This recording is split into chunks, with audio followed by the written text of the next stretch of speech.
लगभग 2010 की बात होगी, क्यों बाबूजी? 2010 की बात है। हमारे पूज्य गोरीलाल कुंज वाले महाराज जी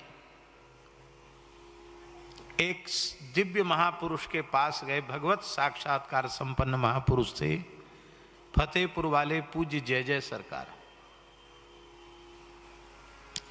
हम उनसे प्रत्यक्ष रूप में मिले नहीं थे।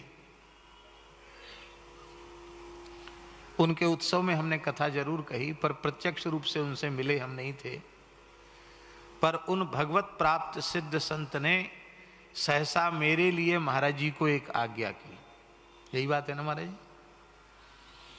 कि मलुक पीठ वाले महाराज को बोल देना कि इतने तारीख से लेके इतनी तारीख तक, इतने समय से लेके इतने समय तक कोई कार्यक्रम न करें, एकांतवास करें जहां किसी को पता न हो, और किसी भी प्रकार से वाहन पर न चढ़ें।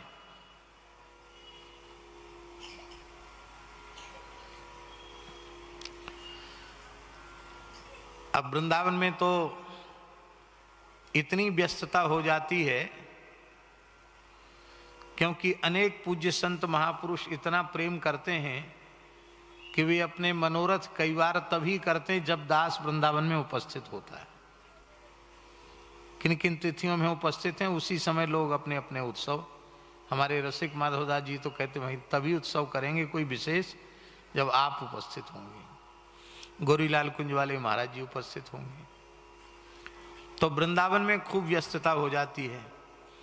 फिर बरसाना जाना पड़ गया, कोई संत की आज्ञा हो गई, गिरिराज जी जाना पड़ गया तो वाहन में बैठ के जाना पड़ेगा। इस दृष्टि से यह निश्चय किया गया कि कोई न कोई बीच में प्रेमी संत आग्रह करेंगे और हम उनके आग्रह को ठुकरा सकते नहीं। अपना स्वभाव ऐसा नहीं है कि किसी को मना करें। एक दो बार हाथ जोड़े जा सकते हैं, बार बार आग्रह करें तो फिर स्वीकार हो जाता है। कमजोरी समझो अपनी। तो फिर ये हुआ कि ऐसी जगह कहीं चलें जहां कोई मिले ही नहीं।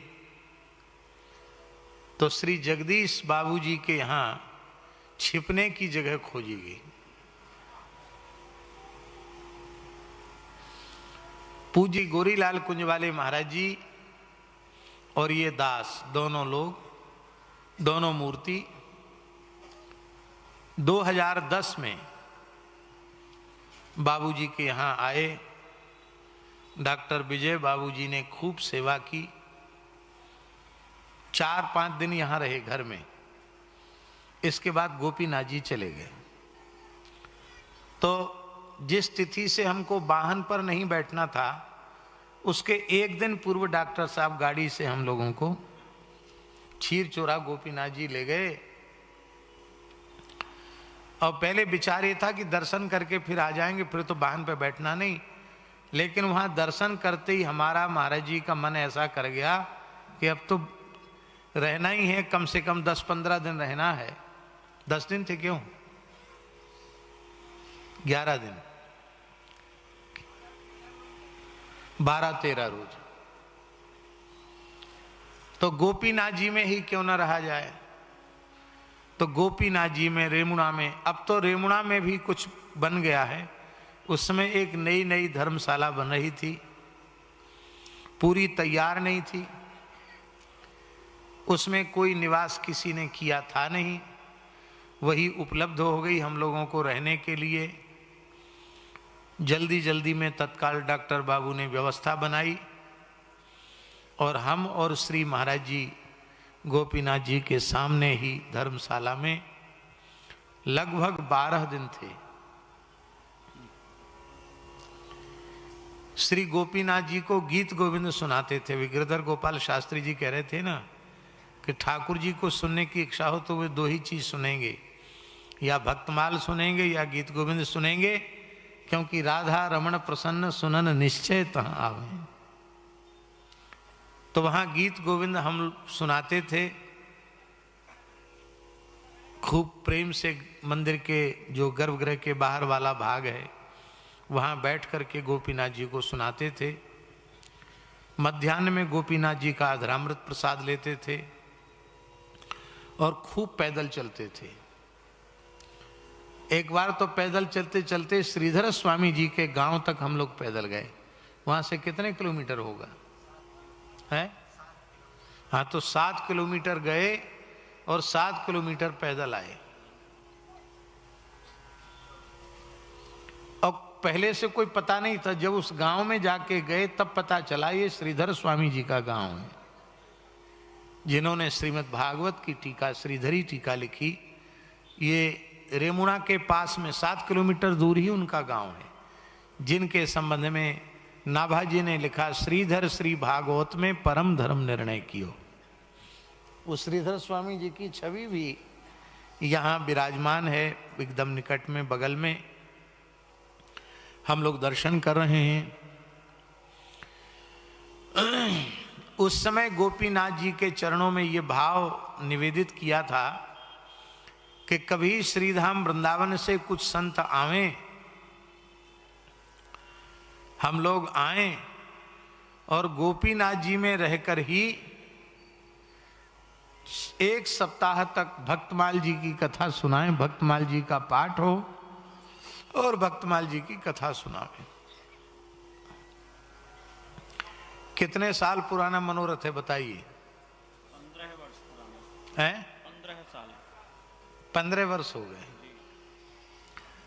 15 वर्ष पुरानी बात है। 15 साल का माने उस समय किया गया मनोरथ अब 2025 में पूरा हो रहा है।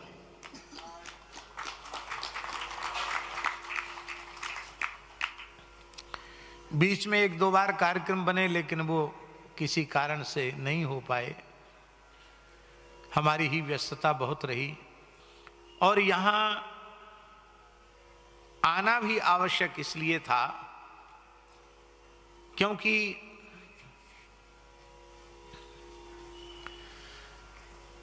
वृद्ध की इच्छा, महाराज जी शास्त्र के अनुसार बालक की इच्छा और वृद्ध की इच्छा, इसकी पूर्ति जरूर करनी चाहिए। बालक की इच्छा की पूर्ति नहीं होगी तो वह कुंठा से ग्रसित हो जाएगा, और बालक का कुंठा से ग्रसित होना उसके लिए शुभ नहीं है। और वृद्ध की इच्छा पूरी नहीं हुई, और वृद्ध तो वृद्ध है, पका हुआ आम है, कब गिर जाए कोई पता नहीं, तो बाद में फिर पीछे वालों को पश्चाताप रहता कि अरे हमारे घर के बड़े बूढ़े कुछ चाहते थे और उनकी उपस्थिति में हम उसे पूरा नहीं कर पाए। तो बाबूजी यही कहते थे कि अब 86 वर्ष चल रहा है, 86 शुरू हो गया है और पता नहीं कितना समय होगा। तो इस बार तो बोले महाराज जी अब की बार बदलना नहीं, अब की बार तो कर ही देना। तो हमने कहा चलो ठीक है। यद्यपि इस बार गोदावरी परिक्रमा है, उससे भी कुछ अंतर तो पड़ रहा था, लेकिन हमने कहा चलो यहीं से सीधे गोदावरी परिक्रमा के लिए चलेंगे। तो